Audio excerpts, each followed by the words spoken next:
Cervantes no es genial por casualidad. Esto Shakespeare no lo tiene.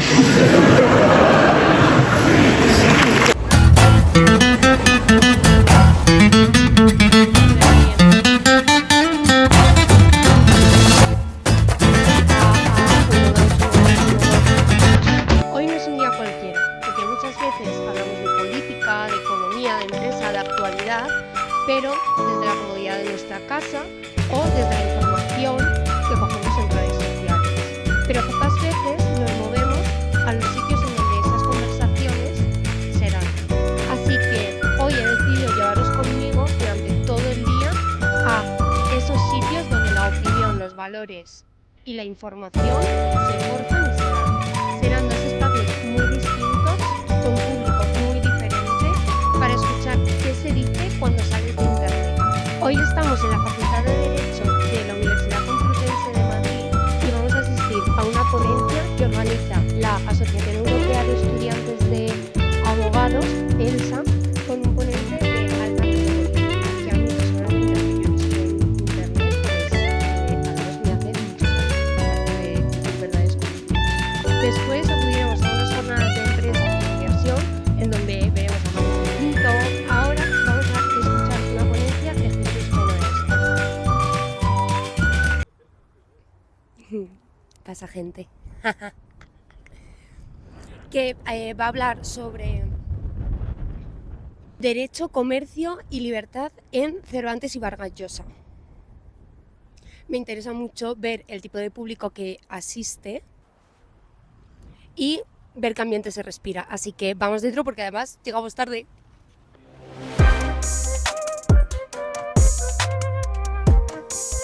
No tengo ni idea de dónde vamos. Hola, ya he visto a Ana, que es la presidenta de la asociación, y ya he visto a Jesús, Maestro. Le he dicho, hola, buenas, encantada. Qué vergüenza. Si yo luego soy una pipa. Vamos a buscar la sala magna porque era en el salón de grados. Tenemos aquí la aula magna ya, pero está cerrada. Hay que esperar un poquito, así que vamos a hacer un poco de tiempo. Hay un chico aquí al lado que quiere escuchar lo que digo. Pero para escuchar lo que digo tienes que venir a mi canal y suscribirte, darle like. Plu, plu, plu, plu. Que me da vergüenza. Aparta. Bueno, pues si no me conoces, soy Margot y en este canal suelo traer eventos a los que acudo y básicamente subo vídeos de entretenimiento. Bueno, mentira y gorda, no subo. Realmente últimamente no he subido nada. Me abrí el canal, subí 4 vídeos y no he vuelto a subir nada. Os estáis moviendo. Pero la intención de mi canal y de la apertura de mi canal era, pues bueno, básicamente acudir a eventos a los que a mí me gusta acudir y pues dejar constancia de ello, coger toda la información posible para dejarla plasmada y que todo el mundo pueda pues nutrirse de ello. Y también pues entretenimiento, no necesariamente tienen por qué ser eventos de actualidad política o culturales. En este caso sí, porque además ha coincidido 2 eventos muy top, os estáis volviendo a mover, en un día, que es la ponencia de Jesús Maestro y después las jornadas de economía y empresa en la Universidad de Vicálvaro, de Vicálvaro, creo. Sigue mirando ese chico. Y bueno, y lejos de traeros a lo mejor actualidad, porque requiere a lo mejor mucha más constancia de edición con el día a día para traerlo aquí a YouTube, eso siempre lo suelo subir a mi Instagram, que es @margot164. Así que ahí nos vemos todos los días en las historias, comentando la actualidad o simplemente mostrándola, lo que a mí me parece relevante o lo que a mí me interesa también, porque no estoy a full mostrándoos todos, porque sí que es verdad que ya hay mucha gente creando contenido con respecto a actualidad, entonces yo no me voy a grabar un reel simplemente narrando una noticia, porque tenéis 20 reels y otros 20 informativos. Pero ahí nos vemos. Toma, estamos en el aula magna Aquí tenemos a la presidenta de la asociación, que las charlas se Ana. en el salón de grados y pegarlo en la puerta, y pegarlo en la puerta de segundo grado. No sé qué me cuesta. Uy, que me caigo. Si quieres se sentará Empiezan a entrar todos los asistentes. Yo espero que se llene. Ahí tenemos al primer ponente que venimos a ver. Empezamos a ver, no quiero tampoco grabar en plan a mucha gente, mal haber elegido el outfit con... Uy, voy a poner el micro. Vale, ya tenemos nuestro sitio y lo que podemos ver es que toda la sala se está empezando a llenar, lo cual me parece muy bien, estoy contenta con ello. Enhorabuena a Elsa y a toda la organización de la misma por haber conseguido llenar la sala, que de hecho, bueno, lo he comentado antes, pero estamos ahora mismo en el aula magna, cuando previamente estaba esto organizado para ser en el salón de grados. Por tanto, han tenido que ampliar el espacio, entiendo que por la gran asistencia de aforo. Así que desde aquí mi enhorabuena. Lo siento por el plano, estupendo, pero es que no quiero grabar, ¿no?, a nadie. Hay estos estudiantes, cómo hablan, no saben entrar en una sala y estarse callados desde nunca. Pero bueno, este es nuestro sitio, chavales. Lo tenemos, lo conseguimos. Aquí estamos. Toma. Elsa es una asociación independiente, apolítica y sin ánimo de lucro, integrada por estudiantes y jóvenes juristas, cuyo objetivo es un poco complementar la formación jurídica universitaria que se recibe en las aulas, fomentando el pensamiento crítico, fomentando el diálogo interdisciplinar y también un contacto directo con los grandes debates intelectuales que atraviesan el derecho y la sociedad contemporánea. En esta lógica se enmarca la sesión de hoy y, bueno, la ponencia que está partida por el profesor de maestro y que tiene por título Derecho, Comercio y Libertad en Cervantes y Vargas Llosa hacia la destrucción del Estado del siglo XXI, ya plantea desde su propio título un triángulo conceptual que resulta tan sugerente como incómodo, ¿no? Derecho, Comercio y Libertad, de tres ámbitos inherentes a toda sociedad organizada, normalmente, normalmente interconectados, pero no necesariamente armónicos ni sinérgicos. El comercio presupone la libertad. El derecho pretende ordenar esa libertad, pero también el derecho es por definición un límite y restricción de la misma. Por lo tanto, el debate de la libertad, el cuestionarse si está o no puede ser algo que se dé por supuesto. Ahora bien, ¿cómo nos planteamos este concepto de la libertad? Cada uno debería preguntarse, si no lo ha hecho ya, si es libre. Pero esta respuesta a esta pregunta exige una cuestión anterior, que es ¿qué es la libertad? Libertad frente al poder, libertad frente al Estado, libertad entendida como ausencia de coacción o como capacidad real de elección. ¿Y qué papel ejercen el derecho y el comercio en esta definición? Bien, pues en este marco tendremos la oportunidad de no solo escuchar en la sesión de hoy, sino de replantearnos estas categorías que normalmente solemos manejar de forma crítica, apoyándonos en dos autores fundamentales de lengua española y de la literatura universal y en un debate de alcance claramente contemporáneo.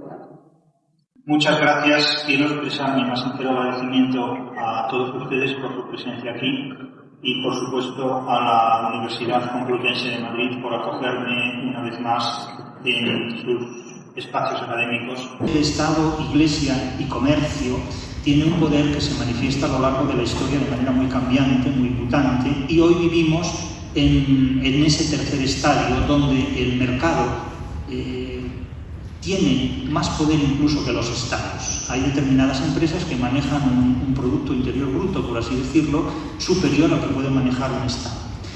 De tal manera que los estados se han convertido ya no en el continente de una legislación jurídica, sino en el contenido de un mercado que los contiene.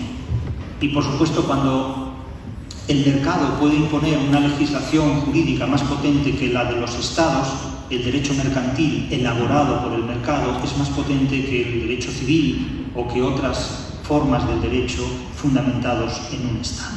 ¿Qué hace la literatura ante estas situaciones? La literatura no ofrece soluciones a la vida real, ofrece, en todo caso, explicaciones que desde el punto de vista de la ficción pueden permitirnos reflexiones que van más allá de lo que a veces nos ofrece la realidad. Yo les voy a poner algunos ejemplos tomados de Cervantes y vamos a concluir en un ejemplo muy poderoso al que llega Vargas Llosa, y después ustedes pues, podrán reflexionar sobre estos asuntos. Rinconete y Cortadillo son dos pícaros que en un momento dado llegan a Sevilla y viven de lo que hurtan, viven del robo. Piensen ustedes en la obra de Paolo Prodi, el séptimo, No robarás, es decir, la historia del hurto en la historia del comercio, el libro al que yo le he dedicado una serie de sesiones importantes.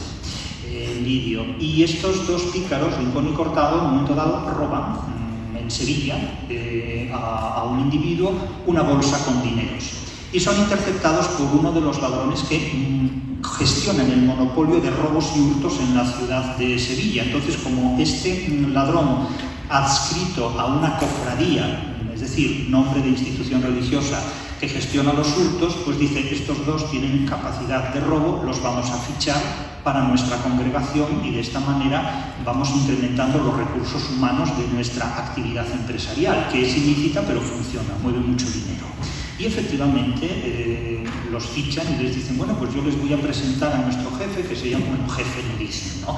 Dicen a nuestro cofrade mayor, que es, utilizan términos religiosos, que se llama monipodio. Monipodio, que es alguien que tiene un solo pie y que gestiona el monopolio de los hurtos de la ciudad de Sevilla, que era algo así como la Nueva York de los siglos XVI y XVII, por donde pasaba todo el comercio de Indias, ¿no? El asistente de Monipodio le dice, ¿es vuestra merced por ventura ladrón? Y le responde, sí, respondió él, para servir a Dios y a las buenas gentes. Claro, esto llama la atención que un ladrón sirva a Dios y a las buenas gentes, porque qué bondad es la de esas gentes, ¿no? Aunque no de los muy cursados, que todavía estoy en el año de noviciado, digamos que estaba en primero del grado. Imaginen ustedes matricularse en una facultad de hurtos y latrocinios, ¿no? ¿Quién es el decano de esa facultad? ¿Quién es el rector de esa universidad? Monipodio. Ahora les dice, ¿quién estaba hoy en la sección, pongamos, 2A de Sevilla? Y dice, estaba yo. Y entonces, bueno, ¿y quién le robó la bolsa? Ah, pues no sé, porque yo no fui. Bueno, no me vengáis con tonterías, porque como hay que devolverle la bolsa al sacristán porque la pide el señor alguacil. Y el señor alguacil ha sacado a muchos de nosotros de la horca y de los tribunales. Les debemos muchos favores y por tanto no quiero líos con el alguacil. Yo le pago lo que haya costado esa bolsa, pero por favor, o sea, por la de buenas, ¿no? Y entonces, claro, ante esta insistencia dice, Cortado fui yo, que se la robó, pero claro, no sabía que ustedes controlaban esto, ustedes disculpen, tal, aquí está la bolsa, no vamos a discutir por esto y tal. Entonces, así se resuelven las cuestiones. De tal manera que Cervantes en Rincón y Cortado, Rinconete y Cortadillo, lo que presenta es una complicidad, una connivencia entre el poder eclesiástico, los ladrones profesionales y la aristocracia, porque los aristócratas pagan en un momento dado los servicios de Monipodio para que hagan estropicios a determinados comerciantes que les venden productos defectuosos. Imagínense ustedes que contratáramos hoy a alguien porque en Amazon nos vende algo defectuoso o lo que sea, ¿no? Cualquier entidad de este tipo. Bien. Claro, esta complicidad entre iglesia, hurto organizado, delincuencia organizada y aristocracia se dirige en contra del poder mercantil, en contra del comercio. A ver quién atenta hoy contra el comercio. Claro, me dirán ustedes, bueno, los empresarios, según de qué nivel, dirán, sí, tenemos muchas limitaciones legales de todo tipo, sí, pero no como las del siglo XVI, no como las del siglo XVII, son de otro tipo. Y hoy día el comercio, que ha adquirido un poder fortísimo, puede incluso disponer que los estados legalicen determinadas jurisprudencias para beneficiarlos o no. Miren, en el caso del Quijote, les voy a omitir el ejemplo de Ricote. Ricote es un rico, el rico Ricote, que tiene un tesoro escondido. Es un morisco al que han expulsado de España en 1609, históricamente hablando, aunque Ricote es un personaje literario. Y de un momento dado se encuentra Sancho Panza y lo reconoce, le dice, hombre, Sancho, ¿qué haces tú por aquí? Y tal. Y bueno, ¿qué haces tú en realidad, Ricote? Si deberías estar fuera de España, si te cogen, te pueden llevar a la cárcel, te pueden matar incluso. Y dice, bueno, si tú no me delatas, no me cogerán. No, yo no te voy a delatar. Eso puedes estar seguro. Yo no voy a traicionar a un amigo por esta razón, pero cuéntame de tu vida. Y hablan, ¿no? Hablan por encima de las diferencias políticas, ideológicas, religiosas, cómo la gente se puede entender más allá de esas diferencias que separan a los seres humanos por razones religiosas, legales o de otro tipo. Y Ricote le dice, mira, vengo a recuperar un tesoro que escondí. Y Sancho le dice, eso conmigo no cuentes, o sea, yo no te delato, pero no me impliques en tus asuntos. Y dice, te pago 200 ducados en oro que tengo. Y dice, no, deja, yo no, eso tú mismo, pero yo no participo en eso. Y le pregunta, ¿y de qué vives? Y me dice, le dice Ricote, pues vivo de venir a España con otros alemanes disfrazados de peregrinos pidiendo limosna, y después nos llevamos este dinero a Alemania. O sea, este no es Pepe vente para Alemania, sino Ricote vuélvete para España, ¿no? Sería el tema. Pero la cuestión es así, miren qué sutil es Cervantes. Llegué a Alemania y allí me pareció que se podía vivir con más libertad porque sus habitadores no miran en muchas delicadezas. ¿Queda por explicar en qué consisten estas delicadezas? Cada uno vive como quiere porque la mayor parte de la gente vive con libertad de conciencia. Pero claro, la libertad de conciencia es que dentro de tu conciencia haces lo que quieres, pero fuera de ella haces lo que manda Lutero. Quiero decir que la libertad de conciencia es como la que Clarín describía en La Vetusta de la Regenta. Decían, era alguien que recorría mucho mundo, y luego añade, el mundo en Vetusta se recorría muy pronto. Pues la libertad de conciencia lo mismo, se recorre pronto. Y si no, que se lo pregunten a Miguel Servet, ¿dónde queda la libertad de conciencia de Miguel Servet? El caso es que, fíjense lo que dice Ricote, dejé tomada casa en un pueblo junto a Augusta, juntéme con estos peregrinos, no son peregrinos, son contrabandistas disfrazados de peregrinos, pero el Quijote de Cervantes nunca llama las cosas por su nombre, porque es el lector el que tiene que averiguar el nombre correcto de las cosas. Que tienen por costumbre, ahora resulta que a la comisión de delitos y al tráfico de divisas se le llama costumbre, que tienen por costumbre venir a España, muchos de ellos cada año a visitar los santuarios de ella. Y dices tú, bueno, hasta aquí todo bien, peregrinos que vienen a visitar los santuarios. Entonces el lector dice, mira, Ricote va acompañado de peregrinos que vienen a visitar los santuarios. Eso es como cuando a Ricardo III de Inglaterra lo van a nombrar rey y uno de sus consejeros le dice, coged un misal y situaros entre dos clérigos, que os vean rezando, y cuando os prometan el trono de Inglaterra, resistíos como doncella, mas no demasiado, no vayan a considerar que habláis de veras. Pues aquí lo mismo, rodeados de peregrinos y tal, entonces dices, bueno, gente casta, pura, santísima, ¿no? Y además, oye, gemacht aus Deutschland, hechos en Alemania, ¿no? Dices, garantía total. Y entonces dicen, tienen por costumbre venir a España muchos de ellos cada año a visitar los santuarios de ella, que los tienen por sus indias, por la tierra de promisión, por certísima granjería. Granjería ya es comercio ilícito. Esta es una palabra que hoy no se usa comúnmente. Granjero no es el que cuida la granja, pero la granjería es un comercio ilícito, básicamente basado en tráfico de dinero. Y los tienen por certísima granjería y conocida ganancia. Andan casi toda España.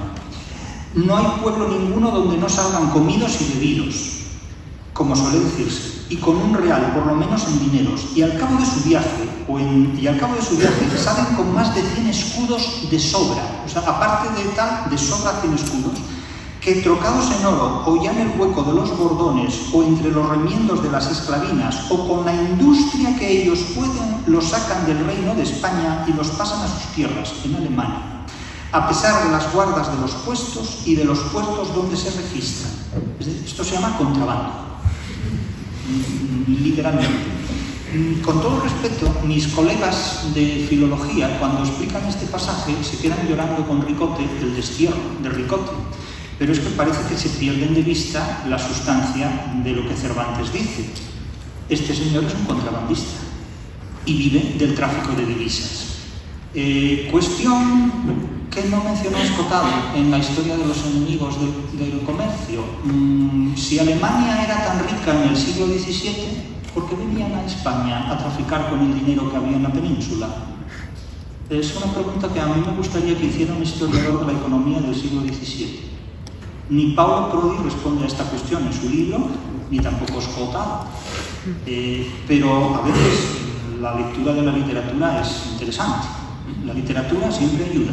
Es un pareado muy simpático él, pero ¿dónde habría encajado uno de estos autores que he mencionado esta cita de Cervantes? Si Alemania es tan rica en el siglo XVII, ¿por qué vienen a hacer sus indias a la península ibérica y por qué sacan el dinero de contrabando? En un episodio de Quijote, van Don Quijote y Sancho y de repente un grupo de bandoleros los asaltan y los desvalijan completamente, pero los dejan en cueros. No es que tuvieran mucho, Don Quijote y Sancho no tienen ni un caballo que lo valga, con perdón de Rocinante, pero los desvalijan y no sacan nada. Entonces aparece más tarde Roque Guinart y claro, ve aquella miseria delante y dice, no, esto no da ni para una cena. Y dice, halló Don Quijote, halló Roque Guinart a sus escuderos en la parte donde les había ordenado. Entonces les dijo que devolvieran lo que les habían robado a esos dos infelices porque ya los ven que no dan para más. Y los dejan un momento porque tiene que ir a resolver un asunto y cuando vuelve Don Quijote les está predicando a los bandoleros que dejen esa vida licenciosa, que se dediquen a trabajar honradamente. O sea, Don Quijote, consejos vendo que para mí no tengo, dice que los demás tienen que llevar una vida ordenada, gestionar su familia, dice Don Quijote, que es un mujeta como un piano. Cervantes habla de los delincuentes como si fuera el estatuto nobiliario más alto del mundo. Con tanta legalidad y prudencia no pasó un punto ni defraudó nada a la justicia distributiva. La justicia distributiva es una justicia proporcional frente a la conmutativa, que es una justicia entre iguales, ¿no? Como se sabe ya desde Aristóteles. Es tan buena la justicia que es necesaria que se use aún entre los mismos ladrones. Imagínense que esta frase se la ponen en boca de quien ustedes quieran imaginar. Y que diga, es tan buena la justicia que es necesaria que la usemos aún entre los mismos ladrones. Y no digo más. Estas frases de Cervantes no están puestas aquí solamente para hacer reír, tienen un calado mayor. Vargas Llosa, en su novela La fiesta del chivo, que relata la caída del dictador de República Dominicana, Rafael Leónidas Trujillo, que por cierto refleja claramente el guión de la Venezuela actual, cómo se produce una transición democrática donde quienes gobiernan tras la muerte de Trujillo son los mismos que formaban parte del gobierno de Trujillo y no su oposición, exactamente igual que ahora mismo ocurre en Venezuela. Es decir, quienes siguen gobernando políticamente Venezuela eran los que estaban en el gobierno del mandatario depuesto anteriormente. El planteamiento es el mismo, es decir, la historia de Hispanoamérica sigue siendo la misma desde Bolívar hasta hoy. Es el laboratorio de los experimentos políticos de Estados Unidos. Y en este punto, cuando leemos La fiesta del chivo, creemos leer el derrocamiento de Trujillo, y así es, pero es que la novela de La fiesta del chivo utiliza, a mi juicio, utiliza a Trujillo como un pretexto para inocular una idea que es de alto voltaje en el siglo XXI. Es decir, la referencia a Trujillo es un despiste. La literatura despista constantemente. El verdadero mensaje de La fiesta del chivo es el personaje de Urania Cabral. Y el personaje de Urania Cabral procede directamente del Quijote. Y dirán ustedes, ¿cómo es posible? Sí, el personaje de Urania Cabral es la pastora Marcela del siglo XXI trabajando al servicio del comercio global. Y dirán ustedes, este tío se ha vuelto loco de repente. Pueden pensar eso si quieren, pero tengan en cuenta lo que voy a decir, que es la argumentación siguiente.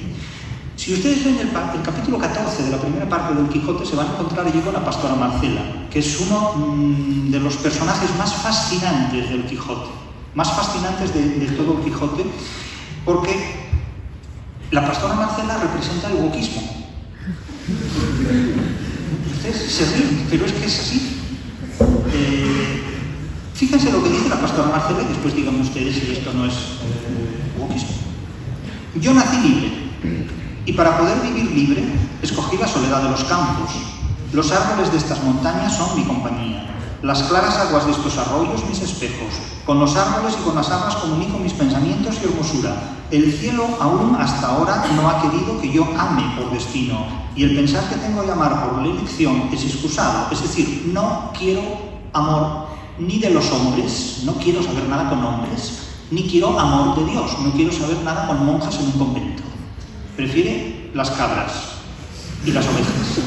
Esto puede parecer muy ridículo, ¿no? Según cómo se ponga. Es decir, hay personas que no considerarían esto en absoluto ridículo, porque consideran que es tan legítimo el celibato voluntario y vocacional como las alianzas matrimoniales de pareja o del tipo que sea.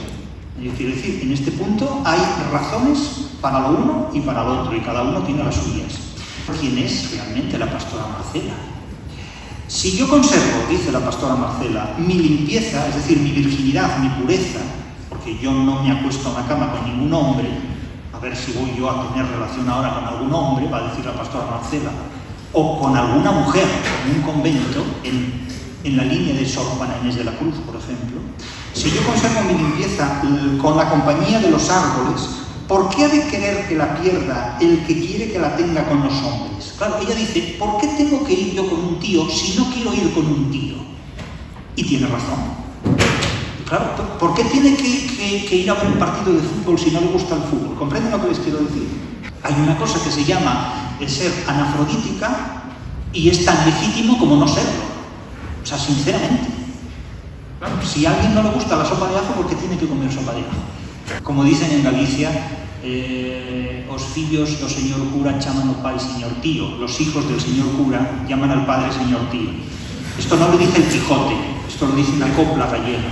La pastora Marcela dice que es sobrina de un beneficiario. Y como saben, Grisóstomo se enamora de ella. Grisóstomo es un niño rico, es un niño listo, rico, y decide disfrazarse de pastor a ver si así la pastora Marcela lo quiere. Y la pastora Marcela no lo quiere, y él no lo entiende. Entonces, hay gente que no se da cuenta de que no es no. Pero eso ya lo dice la pastora Marcela mucho antes de que a nadie se le hubiera ocurrido legalmente plantearlo. Eso ya está en el Quijote. ¿Comprenden ustedes? Es que Cervantes no es genial por casualidad. Esto Shakespeare no lo tiene.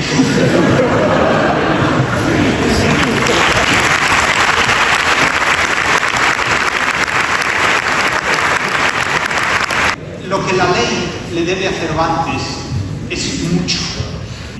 La novela de Vargas Llosa, Urania Cabral. Urania Cabral es una chiquilla que a los 14 años sufre la violación, una escena de pederastia completa, lo que la ley no permite, la literatura lo puede construir, una escena de pederastia terrible, asquerosa, cómo Trujillo procede a la violación de esta mujer. Trujillo es un personaje, me refiero al Trujillo de la novela, no voy a entrar ahora en personajes históricos, pero el Trujillo de la novela es un personaje absolutamente repulsivo, pues su propio padre la entrega a las fauces sexuales del dictador para recuperar el favor del dictador, huye de República Dominicana gracias al apoyo de la Iglesia Católica, de las monjas dominicas que permiten que pueda huir de República Dominicana. Vargas Llosa no es un autor genial, pero es un autor muy bueno. Es un autor que escribe novelas de diseño muy buenas. No es García Márquez. García Márquez escribe una novela como 100 años de soledad que desborda todo lo concebible. Es la novela más alta que se ha escrito desde 1967. Pero Vargas Llosa sabe escribir muy bien para diseñar productos que convencen al lector. Y Urania Cabral es uno de ellos, cuyo germen es la pastora Marcela. Por eso he dicho que en Cervantes está el genoma de la literatura. Yo esto se lo digo a mi sobrina también.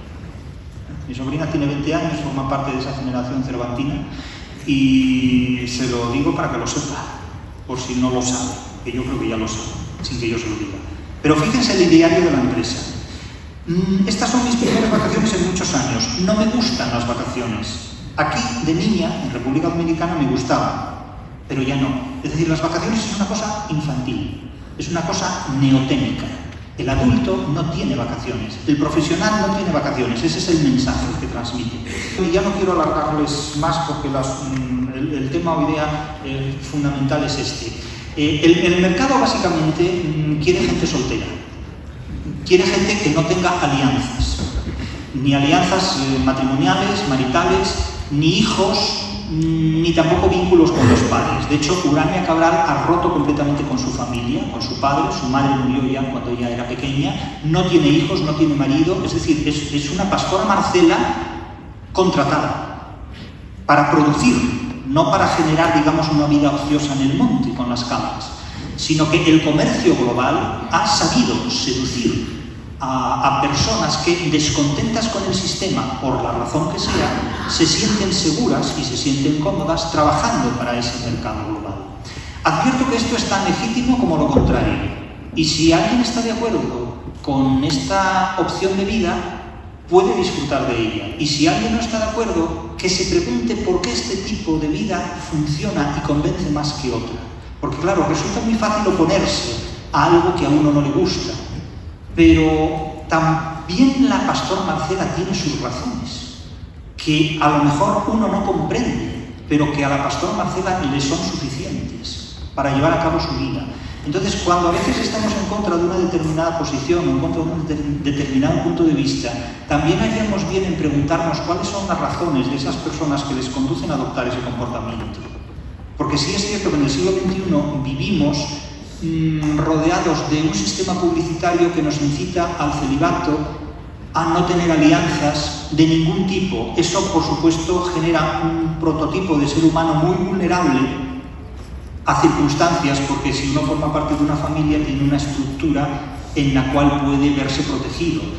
Esta tendencia a aislar al ser humano de relaciones humanas factibles, posibles, fiables, lo debilita enormemente, hasta tal punto que ya vivimos a veces en una sociedad donde todo el mundo se enfrenta contra todo el mundo, los jóvenes contra los viejos, los boomers contra los milenaristas contra los boomers, los hombres contra las mujeres, los carnívoros contra los herbívoros, es decir, los amarillos contra los azules, los rojos contra los verdes. No vamos a poner otros colores porque eso, si hablamos de ultravioleta contra el infrarrojo, podemos ya tener problemas. Quiero decir que pues, también gente como la pastora Marcela tenga su derecho a ejercer una libertad que, aunque pueda resultar excéntrica, no puede ser derogada. Gracias.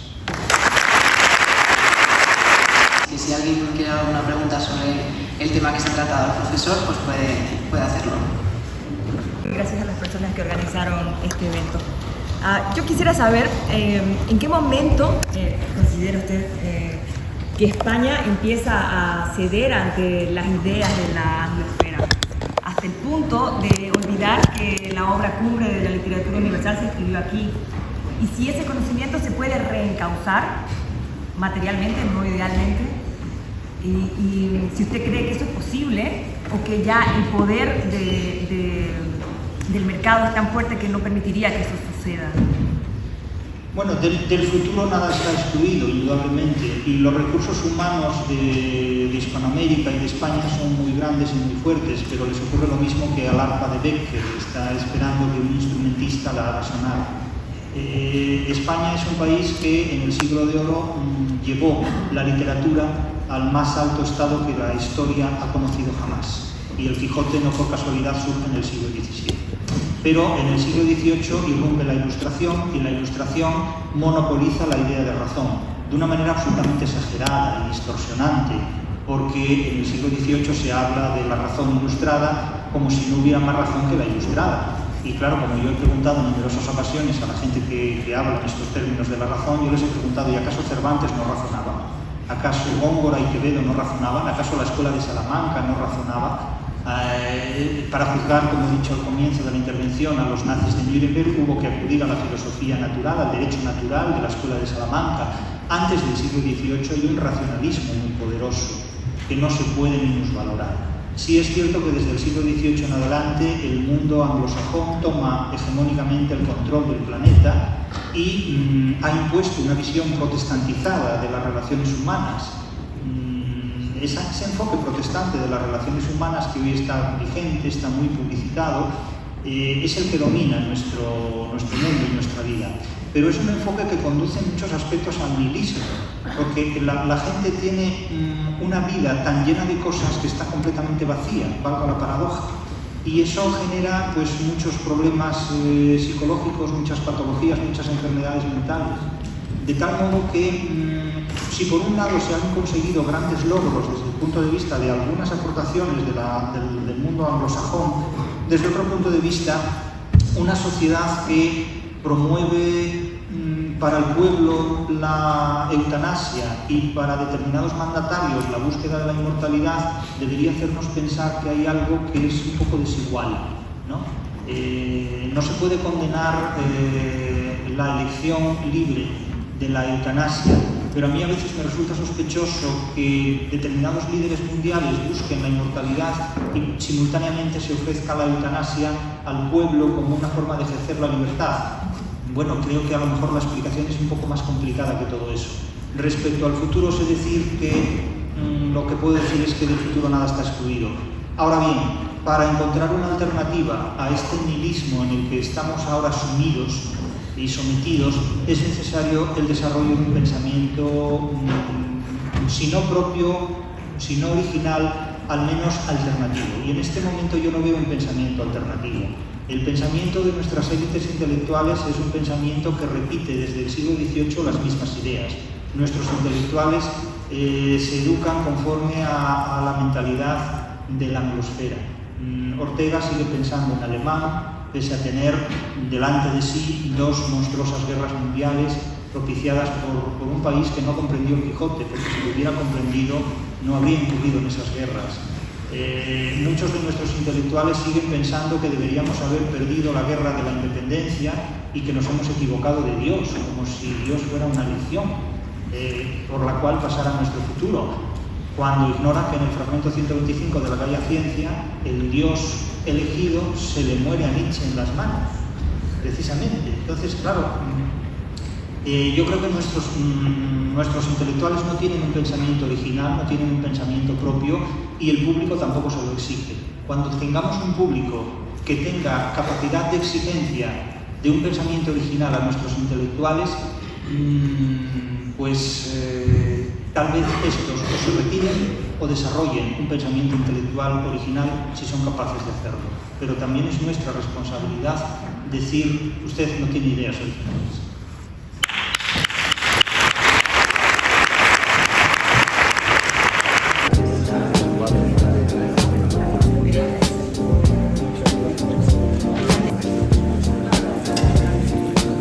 Bueno, que ya hemos salido de la ponencia, ha estado divertida, me ha gustado mucho. La mayor parte del público pues era bastante joven, aunque también ha habido, pues yo creo que como 4 o 5 adultos, de los cuales a lo mejor 2 o 3 eran, yo creo que profesores, pero había un par o 3 personas conmigo, a lo mejor 4, ¿no?, que no éramos del ámbito universitario. Me ha gustado mucho el momento en el que además se ha aplaudido como la que más, cuando efectivamente ha puesto el foco en decir, no, es que a día de hoy no hay muchos intelectuales que se precien, va hablando de forma simple, pero es que también es la responsabilidad del ciudadano de pedir a esos intelectuales que lo sean. Lo que hace poco dije yo en mi vídeo con María Pombo y Arturo Pérez Reverte. No podemos exigir a María Pombo, a la influencer modelo de turno, que sea la intelectual y la que transmita valores a su audiencia. No, para eso tienen que estar los intelectuales que ya no forman parte de la escena pública, ni de lo social, ni absolutamente nada. Y mi pregunta es ¿por qué no existen o es porque tienen miedo de que se les señale, se les censure? Pues muy bien. Uy, mira, ahí va Don Jesús. Adiós, Don Jesús, gracias por la charla. Ahora voy a ver si puedo comer algo, porque solo me he tomado un café y la verdad es que tengo hambre.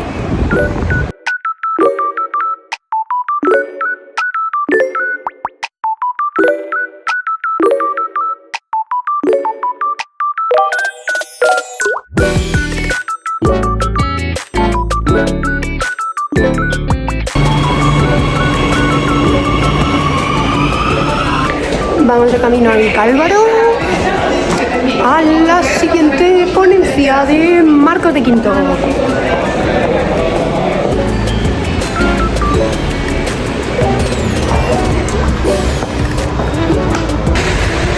Y lo primero que vamos a buscar es un centro comercial que justo hay aquí. Aunque tiene una pinta de estar abandonado, yo no sé si esto aquí habrá alguna tienda. Porque necesito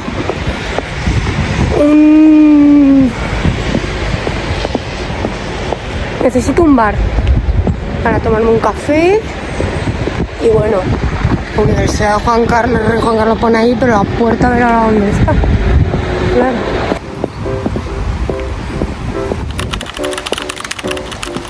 Pues esto es la Universidad Rey Juan Carlos. Para quien no la conozca. Con estas cosas tiradas. Será del aire, supongo. Y el árbol también está tirado. Para acá.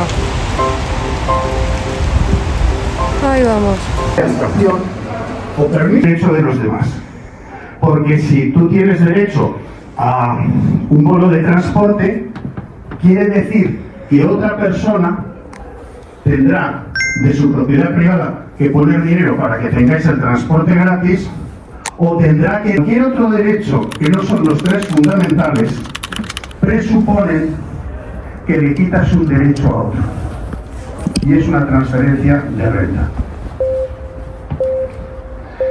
Este es Antonio García Trevijano, que tiene una frase que me encantaría que la pensarais. Dice: donde no hay libertad, hay derechos. Grande, Antonio. Es decir, si tienes el derecho de reunión o de manifestación, es que no hay libertad, porque alguien te está otorgando ese derecho. Si hubiera libertad, tú te reúnes o tú te manifiestas. Luego, cuando eso se convierte en un derecho, quiere decir que cuando no hay libertad, es cuando empiezan a haber derechos. La única igualdad, porque no somos iguales, debería de ser ante la ley.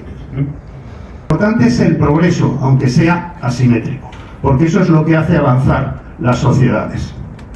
A mí me da igual que Juan Roch o que Amancio Ortega dupliquen su fortuna, porque mientras dupliquen su fortuna porque están haciendo negocios honradamente y van bien, mucha otra gente irá también bien. Y esto es lo que es importante. Alguien puede matarse a estudiar, o hay quien puede decidir que no quiere estudiar. Mientras tenga la oportunidad me parece perfecto, porque creo en la libertad. Lo que me parece mal es que el que no quiere estudiar pudiendo, y el que no quiere trabajar pudiendo, pretenda luego vivir como el que se mata a estudiar y a trabajar. 3 personas de clase media, originariamente, que han estudiado los 3 en la Universidad Complutense. Y cada uno ha hecho con su vida lo que ha querido. Tenéis ahí a Fernando Savater, y Fernando Savater ha conseguido pues ser una persona con un grandísimo prestigio, escribe libros muy sesudos y goza del reconocimiento de muchísima gente. Tenéis luego aquí otra persona que estudió políticas y ha hecho con su vida lo que ha querido. De hecho, pues es una persona que ha conseguido muchas conquistas de alumnas y tal, y es pues un gran don Juan. No, lo digo con todo respeto, ¿eh? Y bueno, y luego aquí hay otra persona que he estado trabajando bastante, sábados y domingos, que soy yo, y he conseguido algo de dinero. El problema es que en esta sociedad lo único que se reparte es mi dinero, porque ni me da prestigio Fernando Savater, que me podía prestar un poquito, ni me pasa ninguna novia Pablo Iglesias. Pero bueno, al final aquí solo se reparte el dinero. No hay oferta de eso porque no se ha construido, el gobierno no ha construido vivienda pública, y tampoco hay incentivo para construir. Si pese a todo esto un promotor decidiera construir, se encuentra con el problema que antes os decía, que quienes necesitan esa vivienda no la pueden pagar y los inversores prefieren otras alternativas.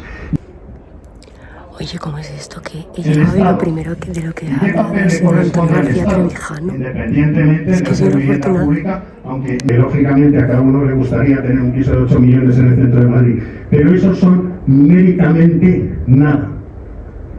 Un millonario, tu casa se ha revalorizado un montón. y si la quieres vender la vendes y si no, no. Pero tu casa pasa a valer el doble. Hay un récord de recaudación fiscal, nunca se ha recaudado tanto en impuestos como ahora. Hay un récord de fondos europeos, nunca hemos tenido tantos fondos europeos. Y, desgraciadamente, ese exceso de recaudación y fondos europeos no han servido para reducir la deuda pública, sino todo lo contrario, para crecerla. Luego la pregunta es, ¿dónde está ese dinero? Que aparezca, porque no se ha invertido en infraestructuras, en mejora de infraestructuras, como desgraciadamente todos hemos podido comprobar, no se ha invertido en vivienda pública, no se ha invertido en modernizar el ejército.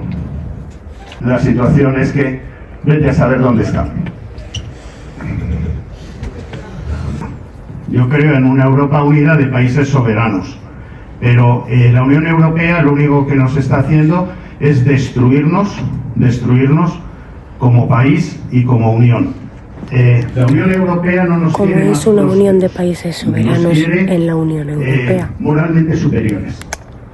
Entonces, más que nada quería hablar un poco sobre, simplemente porque cuando vamos a una conferencia, a veces no se explican, o sea, no se entienden bien o no se llega a profundizar lo suficiente en ciertas cosas. Y a veces parece que cuando hablamos del gran plan de vivienda que hubo durante el franquismo y ponemos la placa, no digo que usted lo haya dicho, sino simplemente que a veces se puede dar esa impresión simplemente porque pone una placa. No, son hechos, no. Sí, yo no soy franquista, no, pero para empezar, pero un tema, la placa es el yugo de las fechas, que es el símbolo de Isabel y Fernando. Sí. No es el símbolo de Franco, es el símbolo de Isabel, la católica, y Fernando. ¿Tienes algo contra Isabel la católica? No, para nada. Además, yo tengo mucho a favor de lo que se hizo en esa época, pero vamos.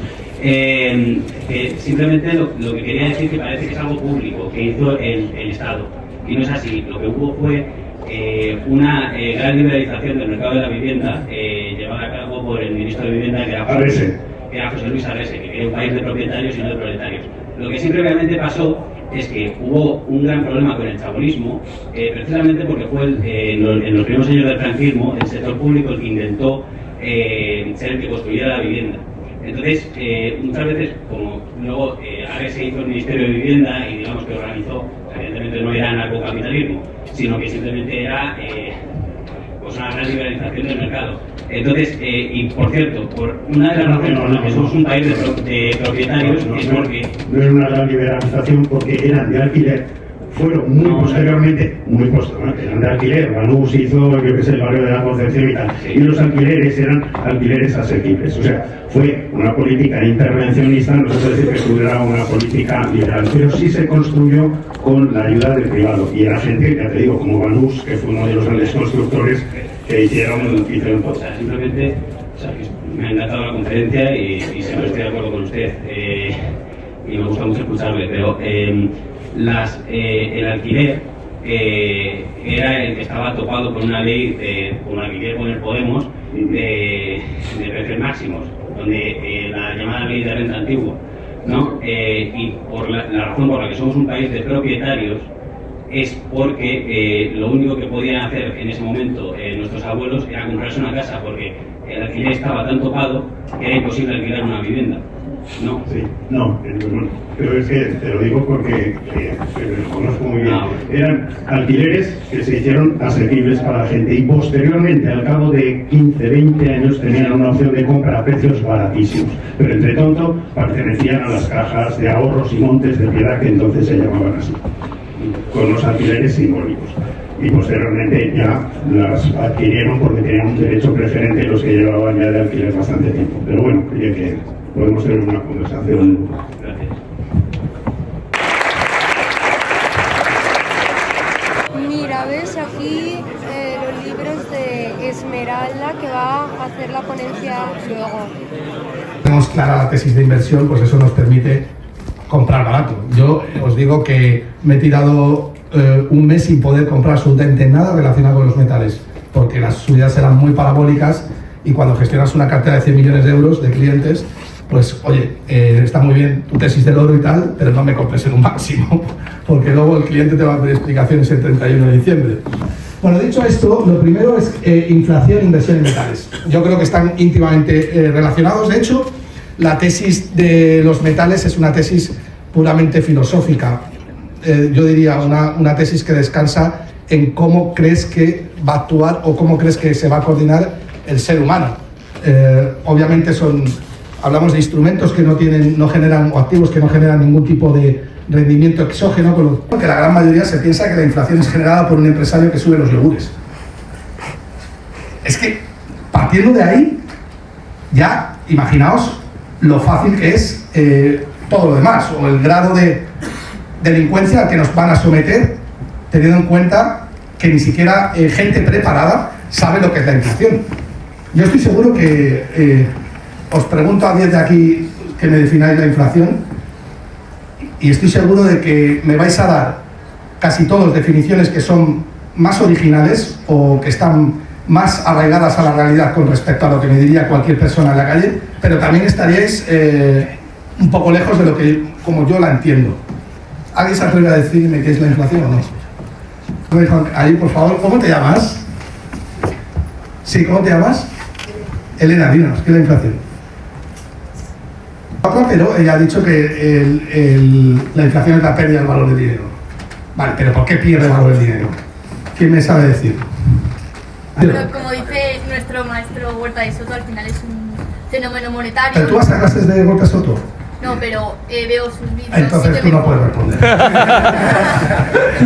sea, me ha formado. No presencialmente, pero sí físicamente. Al final es un fenómeno monetario, dado que la moneda es una moneda fiat, su valor viene de las expectativas que se cambian esas especies, lo que vale esa moneda baja. Ah, sí. Venga, va. ¿Aumento de la masa monetaria? Sí, pero eso es la consecuencia. Es decir, efectivamente la inflación se produce porque la utilidad marginal del dinero es decreciente, como cualquier activo, ¿no? Cuanto más hay, menos lo valoras. Pero más allá, ¿la inflación qué es? La inflación es un arma de destrucción masiva por parte de los estados. O sea, es decir, la inflación no, pues fijaros, pensadlo bien. La inflación es, digamos que es la mejor obra de ingeniería delictiva que ha creado un político. Fijaos que se puede producir inflación con activos duros también, sin moneda fría. Entonces, lo que te está haciendo el Estado es, entendiendo el tipo de interés como el precio del tiempo, y nuestro tiempo es valioso porque es escaso, y es poner en relación nuestro tiempo con el resto de bienes y servicios, la inflación es el robo de tu vida, el robo del tiempo que no estás con tus hijos, el robo del tiempo que no pasas con tus familias. Esa es la inflación. Eso es lo que te roba el Estado cuando genera inflación, tu vida, tu tiempo. Por eso el ser humano necesita encontrar alternativas para poder protegerse frente a ese robo descarado, oculto y fácilmente camuflable, que es la inflación.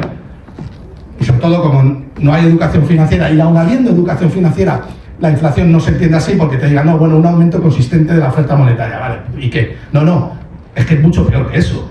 Es que quien está aumentando la oferta monetaria está robando el tiempo que pasas lejos de tus hijos, que no estás con tus hijos, está quitándote una parte de tu vida. O sea, está esclavizándote. Eso es la inflación. Hay que entender primero lo que es el tipo de interés para entender lo que es la inflación. Porque en la economía el 97% de los intercambios son incompletos, es decir, funcionan con deuda. De hecho, en la unidad de cuenta, que por cierto está desfasada por el efecto de inflación, la oferta monetaria es o sea, no tiene otra opción que seguir aumentándose para poder financiar los déficits públicos. Fijaos, o sea, toda la tesis de los metales y en general de los activos duros, o mejor dicho, activos cuya oferta no es fácilmente manipulable, o activos que son más difíciles de robar. Esa es la definición. Es decir, cuando el ser humano, cuando el oro sube es porque es un activo más difícil de robar.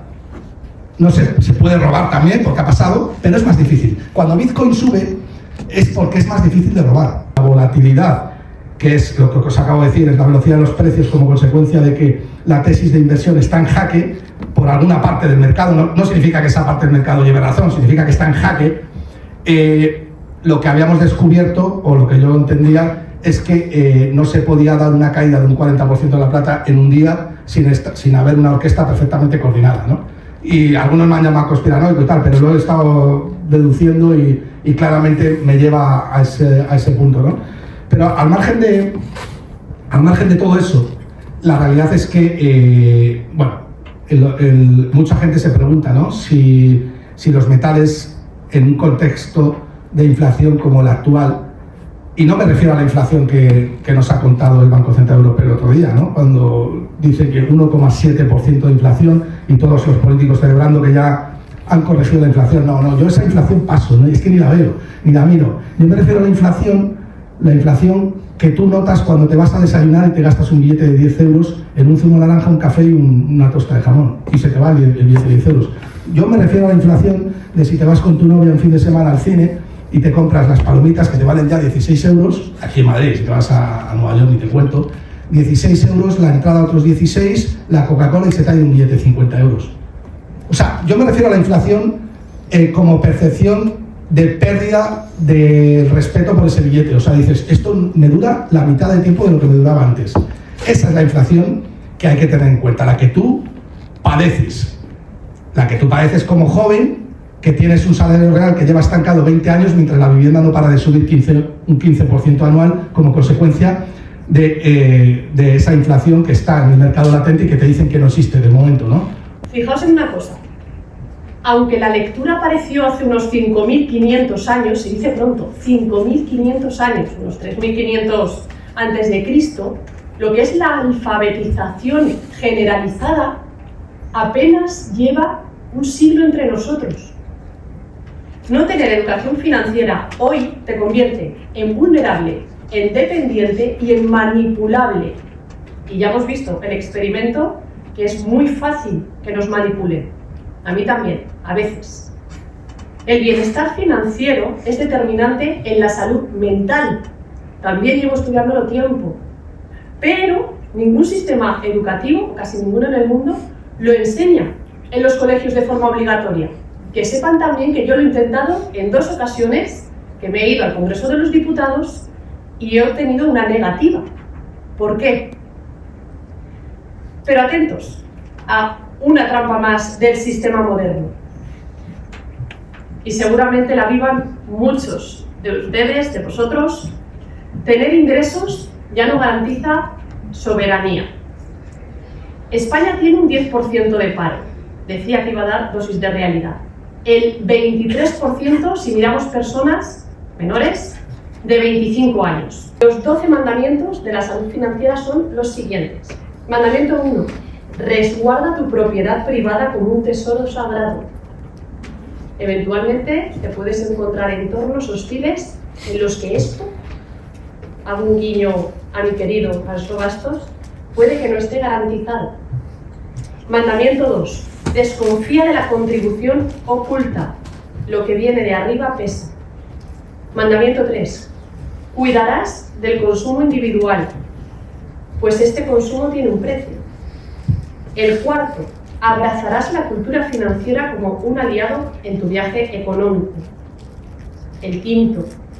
Transitarás tus creencias para prosperar económicamente. Todos partimos de un punto diferente.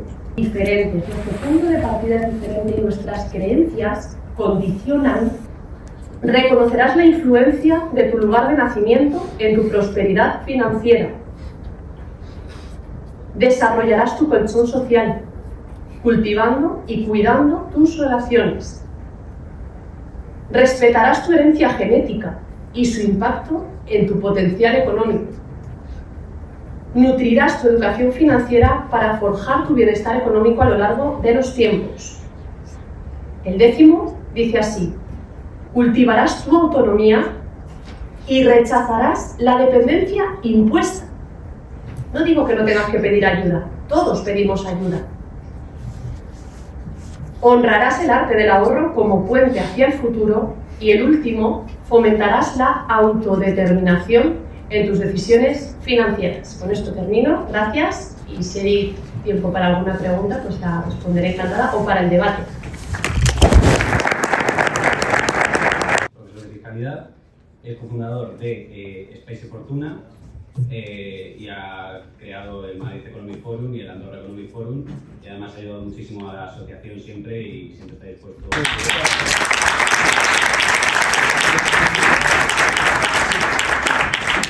¿Se escucha bien? No. Bueno, yo soy Marc y tributo en Andorra, ¿vale? Importante. Bueno, llegué a Madrid ayer en tren. Óscar Puente me ha dejado, ¿vale? Aunque con retrasos relevantes. La verdad que es bastante triste que tengamos un nivel de impuestos tan alto y unos servicios tan deprimentes, lo cual demuestra que la correlación entre calidad de servicio público y recaudación no siempre funciona, ¿vale? Y precisamente hoy vengo a hablar de esto, de la relación entre la fiscalidad y la relación entre la fiscalidad y la riqueza. Quiero decir dos cosas. Una, que en Andorra pagamos muchos impuestos. ¿Estáis de acuerdo o no? Y que en España pagamos muy pocos impuestos. ¿Estáis de acuerdo o no? No. ¿Por qué creéis que digo que en España pagamos pocos impuestos? ¿Cuál es la razón por la cual esta frase tiene cierto sentido lógico económico? Porque no ¿Sí? Porque quitando nivel de calidad, a nivel de cantidad de todo el gasto que hay en España, gastamos poco, tributamos pocos impuestos porque casi mucha parte viene de la deuda. Vale. Has sacado un concepto que para mí es el concepto central de esa ponencia, que no es ni es fiscalidad ni es riqueza, que es el gasto público. España desde el 2007 no tiene superávit fiscal. El superávit fiscal, por si alguien no lo sabe, es la diferencia entre lo que tú ingresas y lo que tú gastas. El Estado ingresa mediante recaudación tributaria, mediante todo tipo de ingreso público, y luego gasta en sanidad, educación, infraestructuras, las amigas de Ábalos, todo lo que el país necesita para funcionar, ¿vale? Entonces, España desde 2007 tiene más gasto que ingreso. A eso se le llama déficit público, ¿vale? Y el déficit público es como cuando tú en tu casa pues gastas más de lo que ingresas. ¿Qué tienes que hacer para poder pagarlo? Endeudarte. Pero es que la deuda no deja de ser, si os paráis a pensar, la deuda no deja de ser algo que en algún momento tiene que parar. O sea, en algún momento esa deuda habrá que pagarla, ¿no? Con lo cual, o comienzas a tener superávit fiscal en algún momento, o la deuda va creciendo. Desde 2007, o sea, hace ya casi 20 años, España no presenta ni un solo ejercicio con superávit fiscal. Por tanto, si el gasto público tiene que ser sufragado con impuestos presentes o futuros, en España tenemos pocos impuestos, porque tenemos déficit público permanente. O hay pocos impuestos, o hay demasiado gasto público. Cuando a mí me preguntan, oye, Marc, ¿cuál es el nivel óptimo de gasto? ¿Cuál es el nivel óptimo de impuestos? Perdón. Yo siempre respondo lo mismo, depende. Depende, el Estado tiene que decidir cuál es su nivel de gasto. Y en función de su nivel de gasto, tiene que acordar unos impuestos acordes con ese nivel de gasto. Ergo, el problema no son los impuestos son la consecuencia.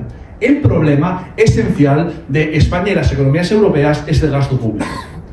Y me ha sorprendido porque hemos escuchado a muchos ponentes hoy y nos ha hecho una mención tan directa a esto. Es decir, hemos hablado de del oro como valor refugio, hemos hablado de finanzas personales, hemos hablado con Marcos de Quinto de cuestiones como la vivienda, que son muy importantes, pero nadie ha hecho referencia a lo más importante, que es el gasto público. Por culpa del gasto público, nuestros nietos tendrán que pagar muchos impuestos. Y por culpa del gasto público tienes una losa encima que no te permite reestructurarte como Estado. Pero puedo entender que el gasto público genere un déficit puntual en algún ejercicio, pero 20 años seguidos de déficit público, 20 años seguidos, no tiene ningún tipo de sentido. ¿Alguien sabría decirme qué porcentaje representa la sanidad y la educación del total del gasto público en España? 25. Depende, o sea, lo cubren las autonomías para su domicilio. Menor al 25% del gasto público. Y como dice el profesor Alexo Bastos, aquí hay que trabajar en eliminar la pobreza, no en eliminar la riqueza. El libre mercado precisamente te facilita esa posibilidad. Y cuando digo países que han implementado políticas liberales y que han funcionado, el caso más paradigmático, bajo mi punto de vista, es Singapur. Singapur es un estado que hace 30 años no pintaba nada en el mundo y ahora es una economía muy relevante. Y en Europa, Irlanda, un país que, pobre, a principios del siglo XX, Irlanda era un país pobre. Y el sector público es todo lo contrario. Es un regalo que no pagas tú y que no es para ti. Con lo cual, ni te fijas en el coste, ni te fijas en la utilidad. Pero es que además el Estado es un mecanismo ineficiente de gasto. Es un mecanismo que, primero, tiende a engordar lo máximo posible, porque más gasto es más poder de los políticos y, por tanto, el político está hambriento de poder y querrá siempre gastar más. Y si en mi empresa hay 2 tíos que no curran y yo les pago la nómina, al día 3 los cojo y los pongo firme. Y si no funciona, los echo. Porque lo pago yo. Pero si tú eres director de un departamento del Estado y 2 tíos no curran, los apartas y fichas a 2 más. Porque no lo pagas tú. Porque a más gente tenga contratada, más votos tengo comprados. Y es que funciona exactamente así. A más gente tenga en mi administración, más influencia tengo. Porque pensad que no solo es el voto del tío que tengo contratado, es el de su familia probablemente. Llegamos al punto de la relación entre la riqueza y la fiscalidad. Pues efectivamente, creo que todo el mundo es consciente que a mayor fiscalidad tenemos menor riqueza. Menor riqueza, pero por una cuestión muy sencilla. Al final, si yo me levanto cada día, ¿hasta qué día era? El día 16. Muchas gracias. Lo que hacen es que nadan en nuestro dinero, en el que pagamos con nuestros impuestos, y les damos exactamente igual, porque no tienen que responder. No tienen que responder. Nosotros cuando trabajamos respondemos ante un jefe, ante una empresa, y si lo hacemos bien, pues adelante, y si lo hacemos mal, pues vamos a la calle. Los políticos deberían ser buenos gestores. Entonces creo que independientemente de la opinión política que tenga cualquier ciudadano, todos y cada uno deberían ser exigentes con el color político que le guste más, para que realmente, sean del color que sean, los políticos trabajasen lo mejor posible. Pero da igual. Totalmente de acuerdo. El problema que tenemos es que estamos viviendo hoy en día la muestra de que es todo lo contrario. Es decir, que pase lo que pase, imputen al hermano, a la mujer, a su mejor amigo, a todos los del coche, da igual, no ocurre nada. Y yo cuando hablo con votantes socialistas, que tenemos un partido muy castigado y espero que acabe en breve esta dictadura no voy a decir calificativos, pero cuando yo hablo con votantes del PSOE, y por ejemplo con gente mayor, con abuelos y abuelas, me dicen que ellos siguen votando al PSOE y que les da absolutamente igual. Y yo creo que la política se ha concebido en España como: a mí, si Laporta hace un trapicheo y no sé qué historias, y Sandro Rosell hace otro trapicheo, pues me parecerá mal, pero yo soy del Barça. Y la política ha pasado a ser el fútbol. Entonces, cuando tú no eres votante, sino que eres un hooligan, de alguna forma lo que generas es la impunidad absoluta de los políticos que nos gobiernan. Y dicho esto, que estáis más de la parte de corrupción, también hay un tema de capacidad. ¿Quién llega a la cabeza de los partidos políticos? Aquellos que saben moverse bien entre las juventudes del partido y consiguen llegar arriba debiendo favores o comprometidos con terceros, ¿no? Claro, yo estoy cansado de ver presidentes de España que ahora son directivos de compañías cotizadas. Me gustaría que un directivo de compañía cotizada que se ha ganado ese puesto pasara a dirigir el país. ¿Cuál es el problema? El problema está en que si yo soy un directivo de IBEX, prefiero estar ahí que gobernando el país, porque primero el sueldo es más bajo, segundo la exposición pública es mucho más alta y tengo mucho más a perder que a ganar. Salvo que haya algún patriota loco que se atreva, que ojalá ocurriera. Y la otra cuestión aquí también importante es que España nunca va a votar a un presidente rico. Ese es un tema de que la envidia es el deporte nacional, ¿vale? Entonces, ¿qué pasa? Que los españoles yo no los veo confortables votando a una persona que tiene un poder adquisitivo alto. En cambio, en Estados Unidos sí les veo. Y para nuestro botón. Es difícil responder. Yo soy muy partidario de la iniciativa ciudadana. Creo que hay formas de divulgación. Yo cada semana intento, en el podcast que tengo, aunque decimos tonterías muchas veces y hablamos de videojuegos y de empresa y de economía, pero intento inculcar poco a poco, como un degoteo, esas ideas para que vayan calando, porque creo que es un tema de mentalidad, es un tema de que la gente entienda que es insostenible continuar así, ¿no? El problema está en que lo que yo les explique, lo que yo os demuestre con una ecuación matemática, si tú vives del Estado y vives muy bien, no me vas a querer entender. Entonces, claro, si se ha conseguido que una mayoría de votantes viva del cuento, a esos tíos no los vas a conocer nunca. Claro. Entonces estás cautivo, tienes un problema porque la democracia en este aspecto tiene un problema, que si la mayoría abusa de la minoría no tiene herramientas de cambio. Entonces, ¿qué es lo que yo creo que hay que hacer? Creo que lo que hay que hacer es lo que el liberalismo no ha hecho. El liberalismo en las aulas las ha dominado. Yo creo que desde el punto de vista moral tenemos una posición bastante clara. pero es que no hay que ganar en las aulas, porque las aulas no están, lo que hay que ganar es en la calle. Y la calle hoy en día son las redes sociales, la calle hoy en día son los memes, la calle hoy en día son las viñetas, que desde bien pequeño te han inculcado que el empresario es el malo y el trabajador es el bueno. Toda esta cultura más popular es donde hay que dar la batalla, donde hay que ganar. Y es lo que intentamos hacer. El 14 de marzo, por ejemplo, tenemos el Madrid Economic Forum, el evento que organizamos cada año, para intentar promover la batalla cultural, contraponer ideas, hablamos de economía, de vivienda, de pensiones, y tenemos expertos, y luego lo he visto alegre con 7.000 personas que vino Javier Milei el año pasado, ¿no? Estaba ahí viendo y digo, ¡guau! ¡Qué gran discurso ha hecho quien sea, ¿no? Y dije, ya, pero todas estas personas que están aquí en Vista Alegre ya están convencidas. O sea, nos estamos hablando a nosotros mismos. Bueno, pues ya hemos terminado las jornadas, todas las charlas a las que hemos venido a ver en el día de hoy. La verdad es que ahora estoy ya densa, porque hemos visto bastantes ponentes y nos han dado mucha información. Súper ilusionada porque cuando he llegado, Marcos de Quinto lo primero que ha hecho ha sido nombrar a Antonio García Trevijano. ¡Viva la libertad política colectiva, señores!